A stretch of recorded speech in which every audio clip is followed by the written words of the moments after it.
What is up, guys? Killerkev today, back with a brand new episode of 5 new console mods to hit the Bethesda.net website this week. This is going to be episode 438 within my series, but without further ado, guys, let's just jump straight into the video. Chainmail Armor is coming in at 32.8 megabytes of a download. This mod adds a full set of chainmail armor plus a shield, the style found in Cyrodiil from the game Oblivion. For males and for female, can be worn by all races too, including Beast Race is included within that as well, so don't just think it's going to be a standard vanilla ones, all are included within that one. And also, to obtain this particular set of armor, it is craftable at any forge or anvil to get this. All of the gear can be crafted under the steel section within the crafting menu. Also requires the advanced smithing perk to craft it and upgrade it, and it is classed as light armor going through the game. The mod author has done similar armors such as the Stark armor, which is in a similar, if not a same format to do with this particular armor, which covered that a few episodes ago. Should be the thumbnail as well if you want to go and look at that for one of the new console mods to hit the Bethesda.net website, if you want to go and check that out. This contains as well the chest, boots, gauntlets, a light steel helmet, and the light steel shield. This is an absolute brilliant mod. I do love the models, meshes and textures. Up close they look finesse, and especially running on an Xbox One X, they look really desirable as well. If you haven't got this one, make sure to go and check it out. It is a really interesting mod. As I said before, the models, meshes and textures overall on this particular set of armor is absolutely phenomenal. The Cave, coming in at 104.4 kilobytes of a download. The Cave is a small but place where you can be able to get and put all of your belongings, rest up in the cold, relaxing environment. There is some cooking hardware and an enchantment table, also an alchemy station for you guys to look at too. It's pretty simplistic home for this one. As you can tell on screen right now, this is the location, and obviously once we get in there, this is going to be what it entails. Overall, it's not too bad. There's a collection of few things within the storage compartment, a couple of beds for you and your follower, and as well all the other different things that are displayed, or should I say said, within the description to do with this one. There is a crafting recipe that you'll be able to learn to craft some new, in quotations, special water to carry on with you throughout your journey. Couldn't find that particular recipe going through my play session within this particular video, but if you did a little bit more digging, I'm pretty sure you'd be able to find it. Let me know what you thought of this particular play home. It's quite snug, it's right out of the way, and overall it's a pretty cool little hideaway. Not a fully fleshed player's home, which is not a bad thing at the same time, and as well that download size is incredibly low.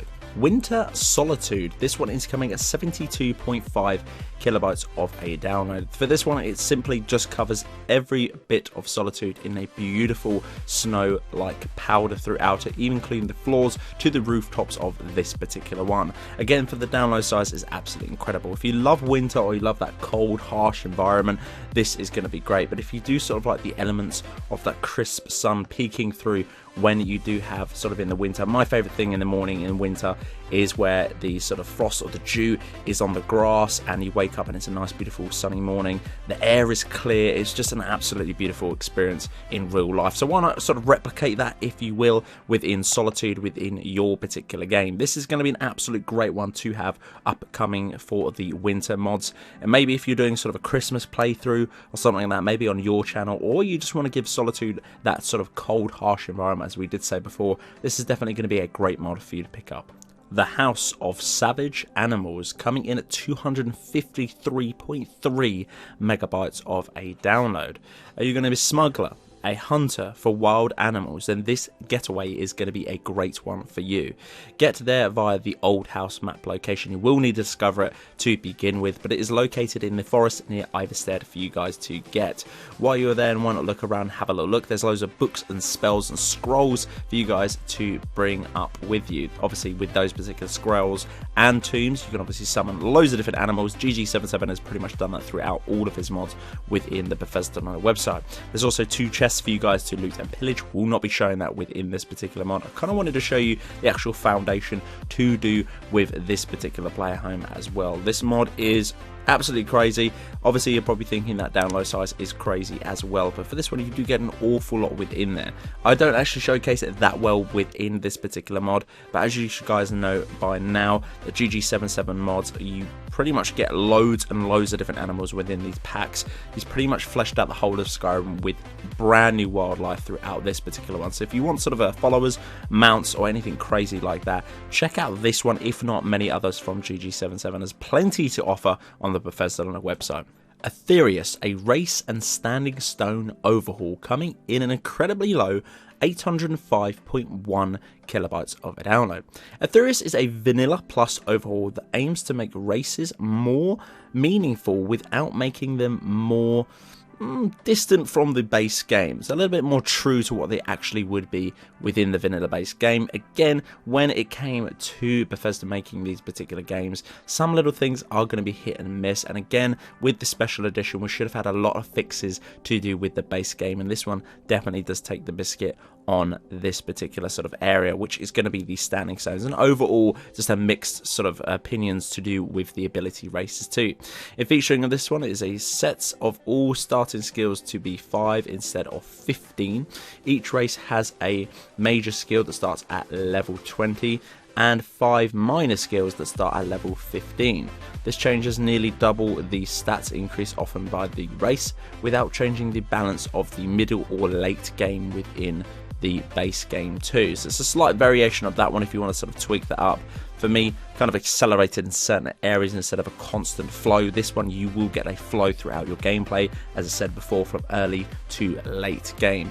Enemy benefits from this one, so the changes will be like the player, so Nords you encounter will have some extra health, obviously corresponding to that particular race as well. All racial greater powers have been replaced by passive bonuses.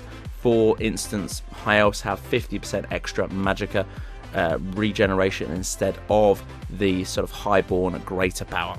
Stones have a rework the use of all levels of the play. The warrior, the thief, and the mage stones now give valuable bonuses for early game characters instead of the simple increasing level speed.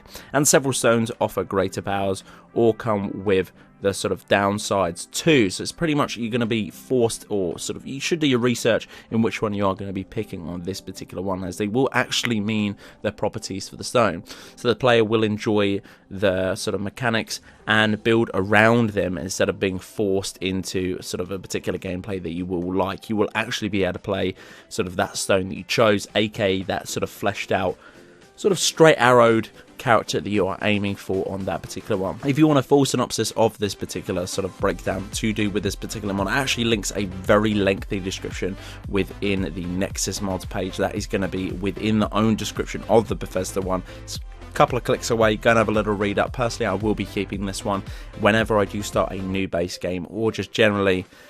This is definitely going to be a go-to. It just makes sense. If you're going to be playing sort of a thief, you want to be choosing the thief stone instead of playing a thief but choosing maybe the sort of warrior stone just for the bonus attributes to do with that and it intertwines with your different race. Logically, you want to be getting this one just because of the playthrough style that you will be doing within the game. So guys, that's the end of this particular episode. Hopefully you guys did enjoy. This has been episode 438 within my series. Guys, if you made it this far, I would very much appreciate a like on the video. It does help me out an awful lot. If you're new around it too, make sure to click that subscribe button. But until the next one guys, Killerkev here and Killerkev out.